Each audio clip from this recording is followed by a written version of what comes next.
Hi everybody, welcome to my channel. In this tutorial, I'm going to give you the steps to create an art journal page or a mixed media home decor piece. Let's get started. So I'm starting with this napkin from NINNYSNAPKINS.com. Now you may not be able to get this one, but you can find some lovely napkins there. So go and check out the link that's in the description box below. This napkin is called Viola and it's beautiful colors. I've rough cut a couple of the elements out of the other napkin that I have because you always buy two, and I'm ready to get started. When I cut it out, I left all the plies together. Now I'm working on a canvas board that measures 12 inches by 4 inches, but you could be doing the exact same thing on an art journal page of whatever size. I'm giving you the steps. You use what you have and follow the steps. So I'm just kind of positioning it on this 12 by 4 canvas board, and now I am peeling off the two excess plies. You only want the top layer of the napkin. This is critical. You do not want to decoupage the napkin down unless you remove those other layers. So I've pulled that off. So now I want to, what I call water cut the excess white part of the napkin. I want only the parts of this napkin that I want, and I'm going to edit it accordingly. You can adjust, change it up, piece things together, and you're going to see me doing that. So to water cut, I'm using a liner brush and a small amount of water. You do not need a lot of water to get this to work. And I'm just running the brush around where it is, doing small sections, step by step, slowly but surely, work my way around there. So the first pass, I'm taking off the major parts. There's some that's closer, that's kind of in the nooks and crannies going down. I may come back afterwards and do that. I may also further edit it to cut off that leaf, move a flower. But the first pass you're going to do, you're just basically getting that shape out, removing all this excess, which kind of can clutter your mind and make it difficult to decide how to compose your page or your mixed media piece.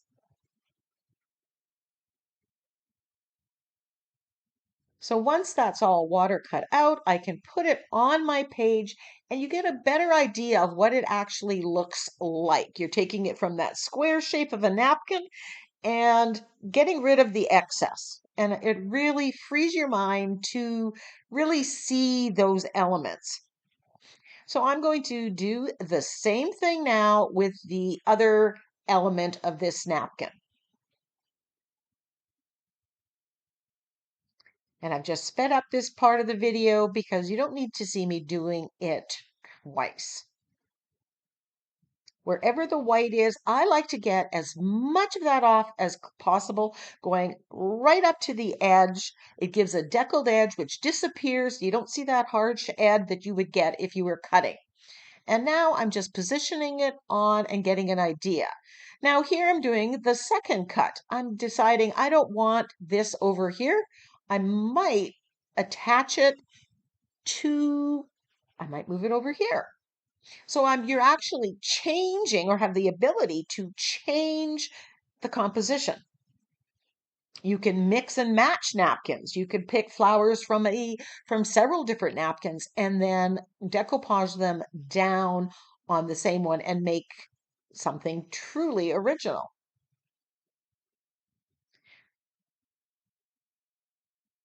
And here I'm just getting a little bit more of that white out. Like I said, I prefer to get as much as possible.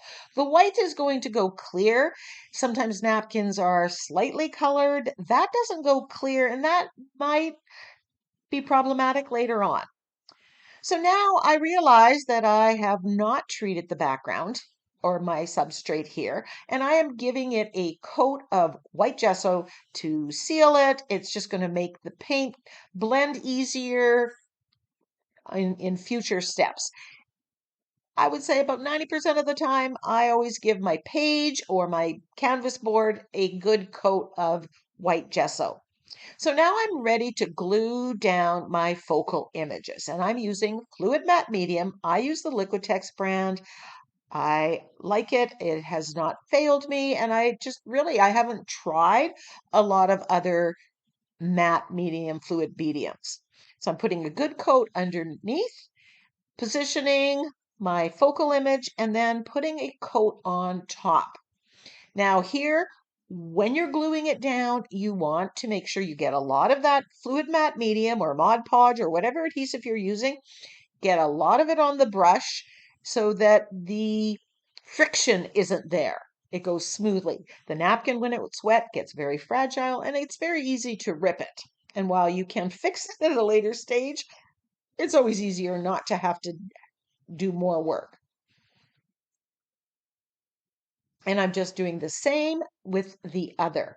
And I'm putting this on now because I don't want to put color on my background and then glue it, because some of that color that I might put on my background is going to come through that napkin and distort those colors. And I want to preserve those colors as I can. So here are some elements that I cut off, and I'm just altering the composition. Where do I want them? I can just add or delete. And this way you can really make it fit your page. So if you were doing a 7x10 page, you might do something different than if you were doing a 9x12 page. You can just layer them up.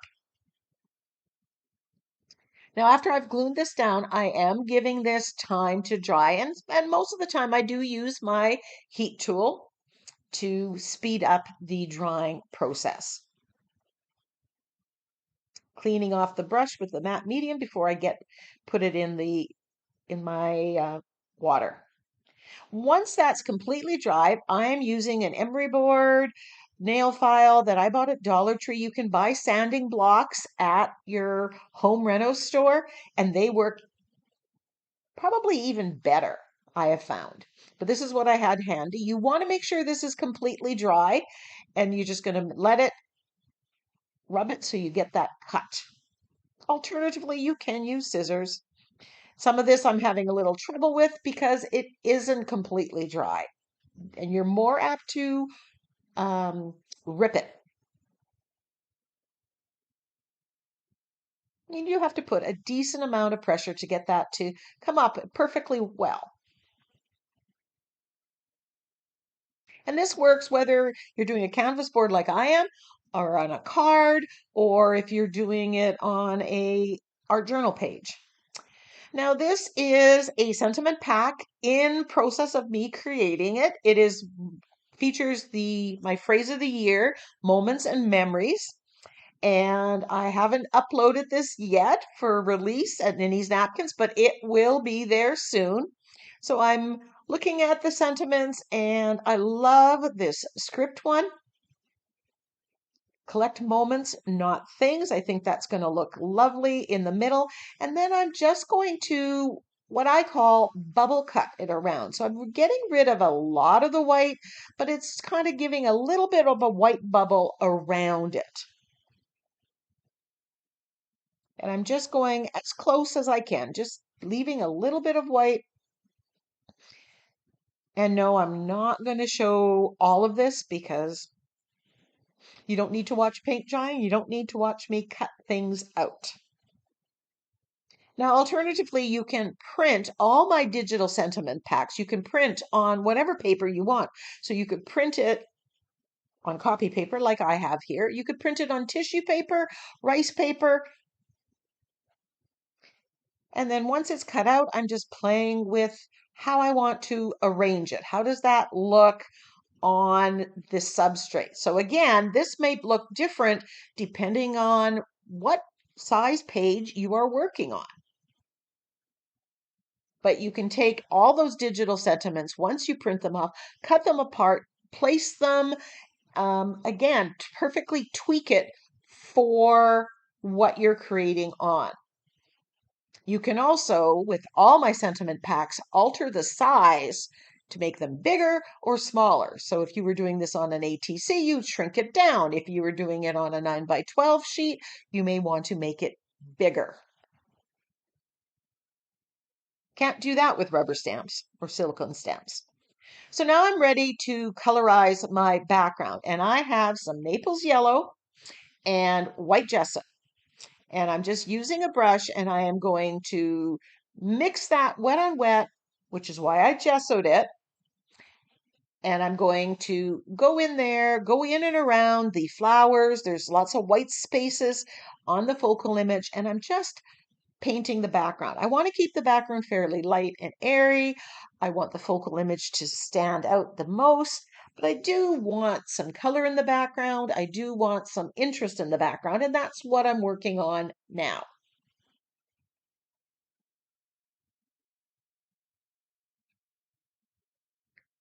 So you can use whatever size brush you're most comfortable on. Here I've got a small filbert. I like using angle brushes or filberts for filling in those small areas. I feel I have the most control with them, but a square brush or flat brush works as well. So in between those violas, there's little bits of white space. I am going in and I am painting that. And I'm not too worried if some of it goes on the colored part because I know I am going to overpaint or recolorize these napkins images in a step down the road here. Making this, some areas are lighter, some are more yellow, some are more white. I like that. While it may look blotchy right now, it's going to add a lot of interest to my background. I don't want it all flat and one tone. That is boring to me.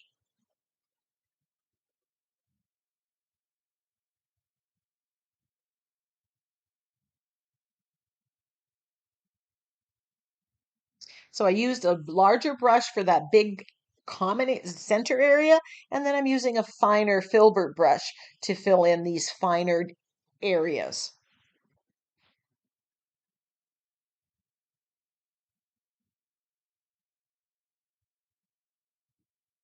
And then I'm just painting the edge in the case of this canvas board. If you're doing an art journal page, you don't have to do that. So now I want to add some more interest to the background. So I grab my black archival ink and this script stamp, and I'm just going to add some script to the background. And I'm even going right on top of the napkin at this stage. Now I've chosen to stamp with archival ink instead of black acrylic paint like I often do because this is a lot less vibrant and I didn't want it so dark. Now, if it gets darker than you want, you can give it a wash with white gesso and that'll just knock it back.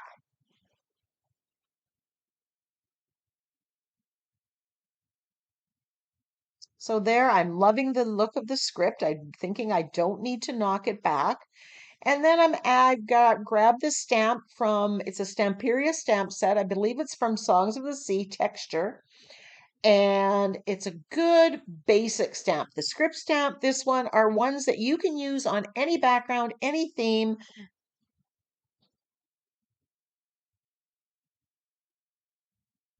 But here, and I use Naples yellow in the background with the white gesso, so it's very light.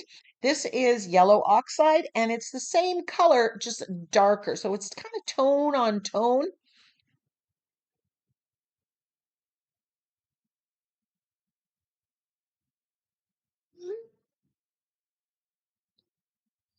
And I'm loving the background. There's some interest there, but it's not overpowering.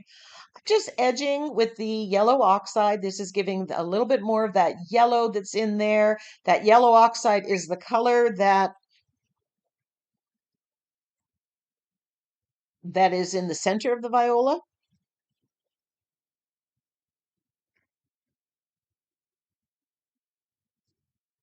Yum. Quite happy with this. Now I'm going to overpaint the viola and I grab some ultramarine blue and quinacridone magenta and I put them on my palette and I thinned it down with just some water.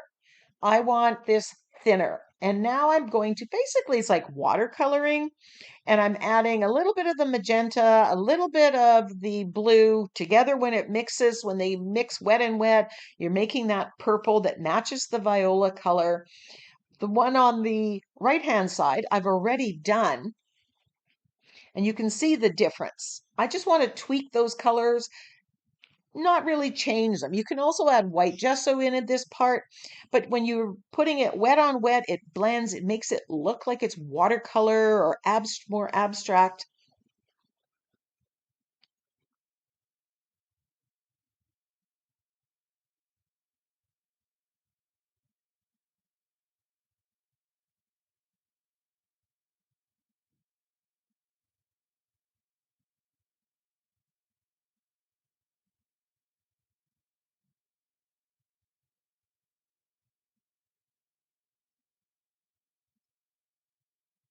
And I'm just playing it. I'm kind of going here and there, no rhyme or reason. I'm kind of jumping around just the way it works as I see fit. I'm not even attempting to cover all of it.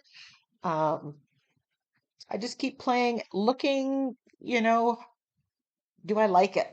Nobody's going to have the exact napkin to compare to what you have. And when you look at this, it's just going to look bright and beautiful. It's really quite relaxing and much easier than you may think. Now, off to the side, often when I'm choosing colors, I play with the colors off to the side to see. I try to match it as close as possible. And I test it before I just go right in.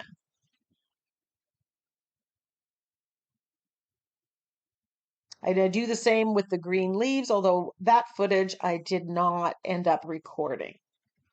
So now that I have the colors tweaked how I want them for the most part, I'm grabbing some white gesso and painting that white part of the viola in the napkin. I'm just bringing some of that got lost when I overpainted. And so I'm just adding that to brighten it up a little bit. And I do that with both sides. And I'm not being too picky or too careful. I'm using a small round brush or a small filbert brush.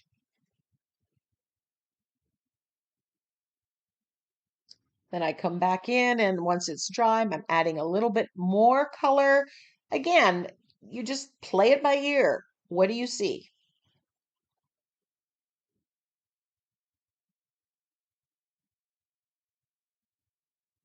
And then I grab my stylus and I am using the yellow oxide that I used in the background, and I'm putting that in the center of the flowers. It's bringing that out, tying everything together with the same color.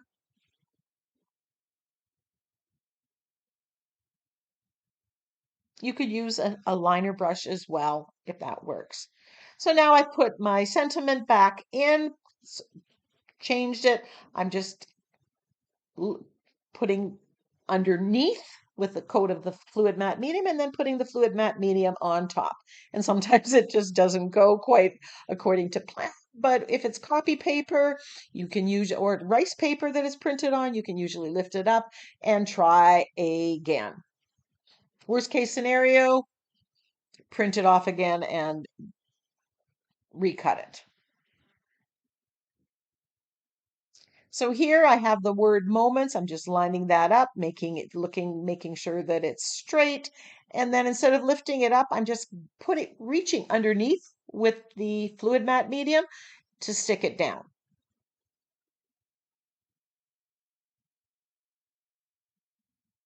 And you can see because I bubble cut it, a lot of that white's gone. It's not standing out. So really all you're seeing is the sentiment. Now there was a space here and I thought, oh, wouldn't it be cute to have a butterfly? But instead of just stamping right on my background because thinking, oh, what if I make a mistake? What if it doesn't work? I'm going to show you a way. Remember that excess napkin that we peeled off? I'm taking one of those layers, putting some black acrylic paint on the stamp and stamping on the napkin ply. Now I'm doing several here because if one doesn't work or if I decide I want to, I'm going to have them. There, that one kind of smudged. So if I was on my substrate, I may have wrecked it and then I have a cleanup job to do. On the napkin, I just don't have to use it. I can just stamp another one and go from there. So I'm going to make sure that that dries completely. And then I am going to, you guessed it, I'm going to water cut this out the same way we did with the focal image napkin at the beginning. So don't throw out those excess plies. You can use them to stamp messages on, to stamp focal images on.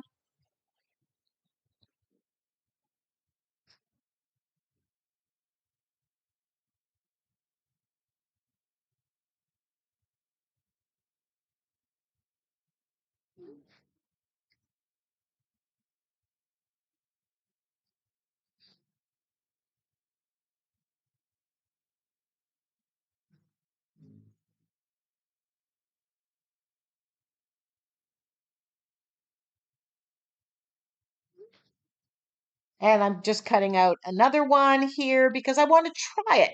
When you cut them out of the napkin like this, you can addition it and say, does that work? Does that not work? And I decide, nope, one is enough.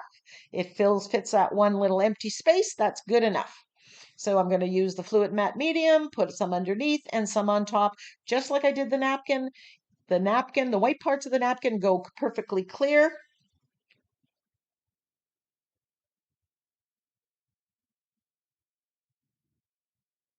And then I'm deciding to edge it with black because now I have the black lettering on there and it just all works together. You can still see some of that yellow oxide peeking through the edge.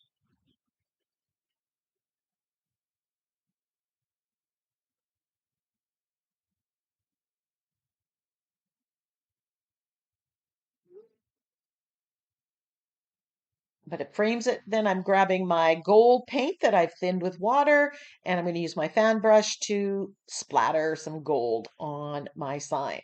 Once this is completely dry, I will give it 1 or 2 coats of Minwax polyacrylic varnish in the satin finish, and then I can display it in my house. I wouldn't varnish it if it was just an art journal page.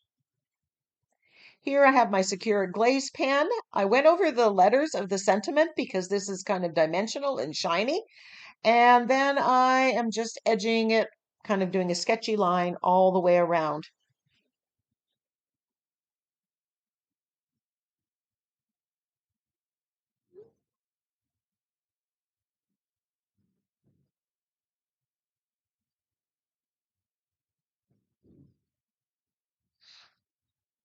And there is the finished sign. There are pictures coming up of how I'm going to display it in my home. It actually is going to sit on my bread box that I've turned into a coffee center, but it can go in other places as well. There it is. So until next time, follow the steps, create your own wonderful page or mixed media home decor piece. Now go get creative.